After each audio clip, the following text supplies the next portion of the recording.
पिछले 2 दिनों से जम्मू कश्मीर में पॉलिटिकल हलचल काफ़ी हो रही है और आज भी सुबह से गुपकार के जितने भी अलायंस पार्टनर हैं आज जम्मू में उनकी मीटिंग चल रही है। क्या वहाँ पर स्ट्रेटजीज़ बनाई जाएंगी आने वाले दिनों में जम्मू कश्मीर को लेकर और क्या स्टांस है अपोजिशन पार्टीज़ का?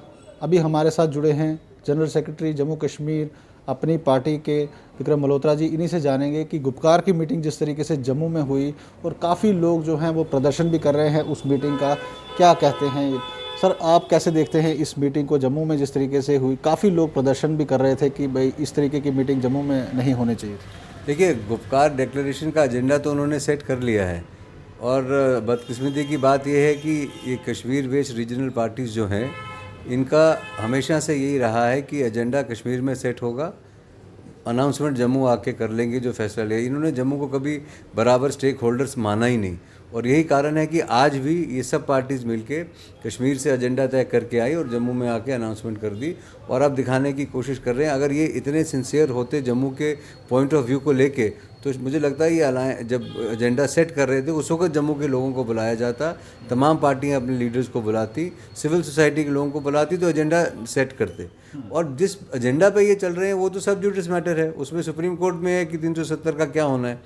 सुप्रीम 370 कोई पॉलिटिकल पार्टी रिवाइव नहीं कर सकती, ये यहाँ तो हिंदुस्तान की पार्लियामेंट करेगी या सुप्रीम कोर्ट कर सकता है। तो इनका एजेंडा क्या है? कन्फ्यूजन है, एक दूसरे के दुश्मन हैं, सियासी दुश्मन हैं, आज इकट्ठे हो गए और इकट्ठा हुए हैं ऐसा दिखाने की कोशिश कर रहे हैं। और हमको लगता है कि ये जो आम आदमी है वो समझ चुके हैं कि इनकी मंशा क्या है, ये किस सोच के साथ आगे जा रहे हैं और मुझे नहीं लगता कि ये इसमें कामयाब होंगे। तो सर जिस तरीके से गुपकार डिक्लेरेशन वहाँ पर हुआ, अलायंस बना, उसमें प्रेसिडेंट फ़ारूक अब्दुल्ला बने, वाइस प्रेसिडेंट महबूबा मुफ्ती बनी, जम्मू से कोई बड़ा फेस नहीं देखा आपने। और आज की मीटिंग में भी, कल भी अगर आपने देखा होगा प्रेस कॉन्फ्रेंसेस जो देखी आपने फ़ारूक अब्दुल्ला की या महबूबा मुफ्ती ने जिस तरीके से पार्टी में एड्रेस किया, जम्मू का कोई बड़ा फेस सामने नहीं आया, ना ही इन्होंने किसी को कॉन्फिडेंस में ज़्यादा लिया। तो क्या कहेंगे आप? देखिए, मैंने आपसे पहले ही कहा कि जम्मू मैटर ही नहीं करता इन लोगों के लिए। ये इनकी मानसिकता बताती है। जिस तरह से इन्होंने गुपकार डिक्लेरेशन भी कश्मीर बेस्ड पार्टीज़ की आज अपना एजेंडा बना के ये जम्मू को सुनाने आए हैं और यही विडंबना रही है कश्मीर बेस्ड लीडरशिप्स की कि उन्होंने जम्मू को कैरी अलॉन्ग करने की कोशिश नहीं करी, जम्मू पे फैसले थोपने की कोशिश करी। और जम्मू का मिजाज कुछ अलग है।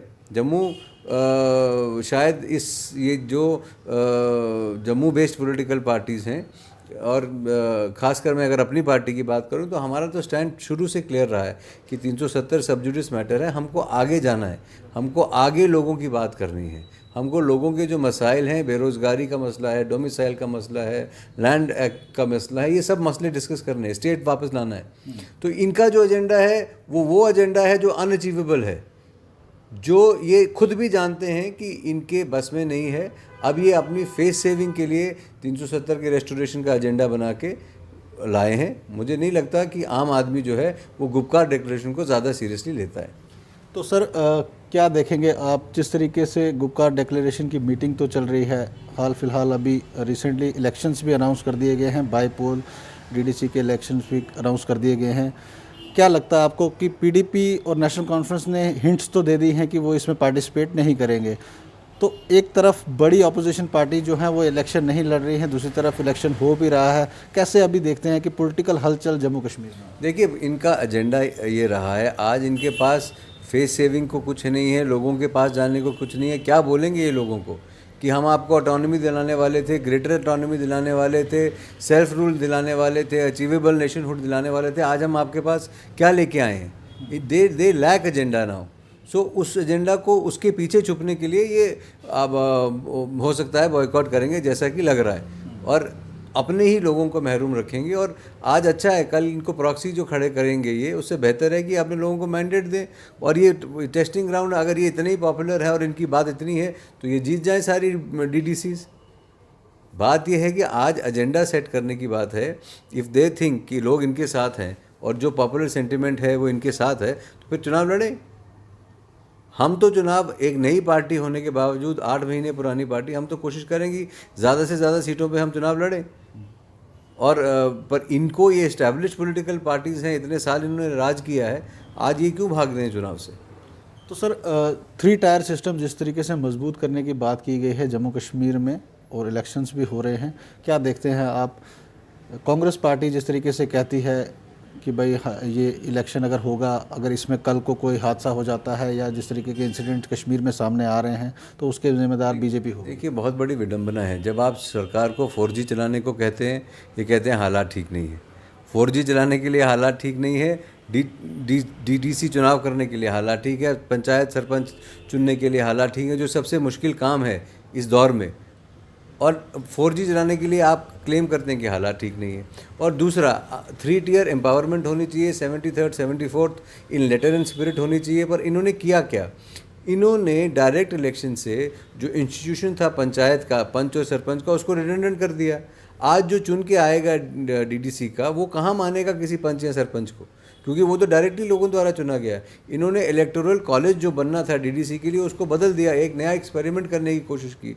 पर उस एक्सपेरिमेंट के चक्कर में इन्होंने वो जो इंस्टीट्यूशंस थे, जो फर्स्ट और सेकंड टियर था, उसको रिडंडेंट कर दिया 3rd टियर को बनाने के लिए, क्योंकि पहले जो इलेक्टोरल कॉलेज था वो इन्हीं में से लोग चुनते DDC के लिए। पर अब आपने डायरेक्ट इलेक्शन जब करा दिया तो आपने उन 2 टियर्स को बेकार कर दिया। एक्सपेरिमेंट देखेंगे कैसा निकल के आता है। It's experiment, it's happening for the first time, पहली बार ही हो रहा है।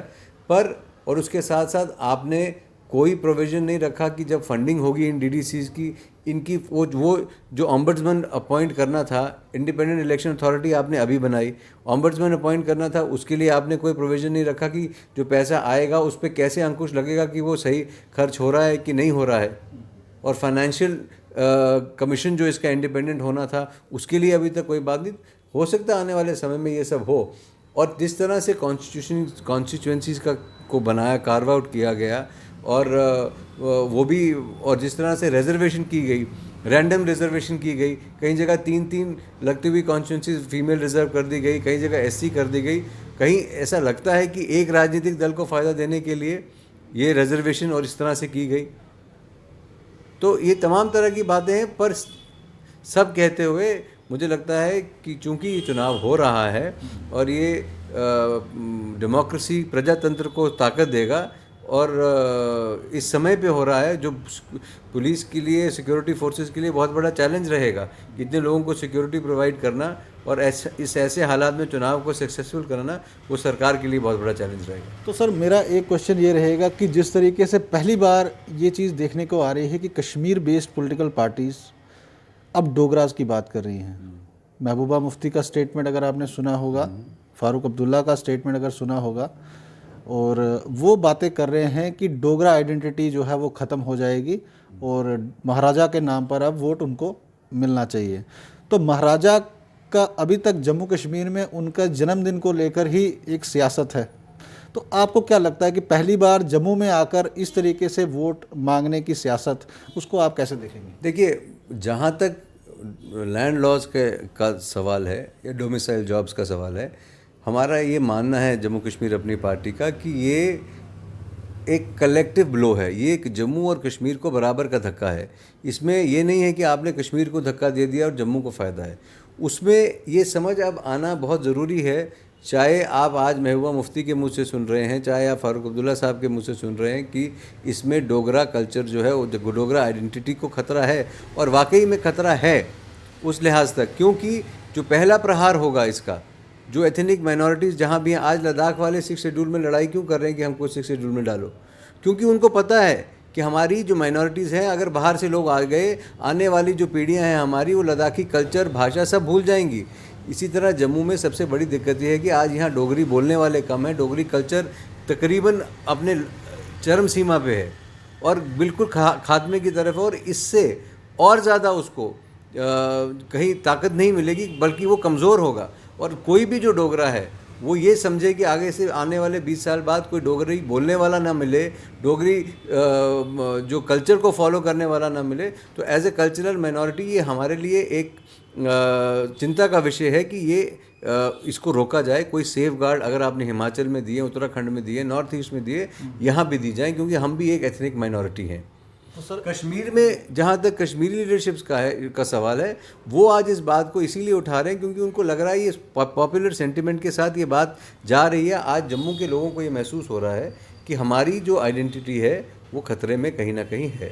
तो सर आप डीडीसी इलेक्शंस के लिए जा रहे हैं और आप कह रहे हैं कि आपकी पार्टी जो है वो बिल्कुल तैयार है इसके लिए। तो मेरा लास्ट पॉइंट आपको रहेगा बड़ा ब्रीफ में कि क्या मेन एजेंडा लेकर आप जाएंगे, कौन सा ऐसा पॉइंट होगा जिसको लेकर आप लोगों से वोट देखिए, हमारा दो ही एक मुख्तसर सा एजेंडा है। एक कि हम स्टेट की वापसी चाहते हैं, हम डेवलपमेंट चाहते हैं, हम चाहते हैं कि जम्मू कश्मीर की स्टेट जल्दी से जल्दी बहाल हो और यहाँ चुनाव हो। और दूसरा, हम एक नई राजनीति लेके आए हैं। पहली बारी एक पॉलिटिकल पार्टी रीजनल बनी है जो जम्मू और कश्मीर दोनों को बराबर आंख से देखती है, जो चाहती है कि आप डेवलपमेंट के मुद्दे पर राजनीति करें, पढ़ाई के मुद्दे पे करें, हेल्थ केयर के मुद्दे पे करें, नौकरी के मुद्दे पे करें, तमाम उन मुद्दों पे करें जो जम्मू और कश्मीर के लिए बराबर है, जो जम्मू का युवा भी चाहता है, जो कश्मीर का युवा भी चाहता है।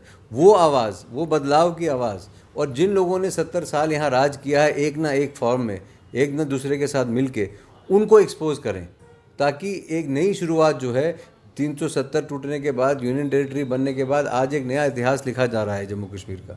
उस नए इतिहास के लिए एक नई पॉलिटिकल पार्टी का होना जो उन लोगों को, जो नौजवानों की एस्पिरेशन के साथ चल सके, वो अपनी पार्टी बनना चाहती है। तो ये थे हमारे साथ जनरल सेक्रेटरी जम्मू कश्मीर अपनी पार्टी, और इनका कहना है कि जिस तरीके से गुपकार डिक्लेरेशंस की मीटिंग जम्मू में हो रही है, वो जो भी बड़े नेता हैं, फारूक अब्दुल्ला और उमर अब्दुल्ला हो, महबूबा मुफ्ती हो, उनके लिए इनका इशारा था कि वो फेस सेविंग कर रहे हैं। और दूसरा इनका पॉइंट ये था कि जम्मू कश्मीर में जिस तरीके से इनकी नई पार्टी आई है और वो आने वाले दिनों में डीडीसी इलेक्शंस के लिए जा रहे हैं, उनका कहना है कि इनकी पार्टी में काफ़ी जोश है, युवा है, और ये लोग जो हैं जम्मू में नई तब्दीली लाना चाहते हैं। आप जुड़े रहें NH1 न्यूज़ के साथ।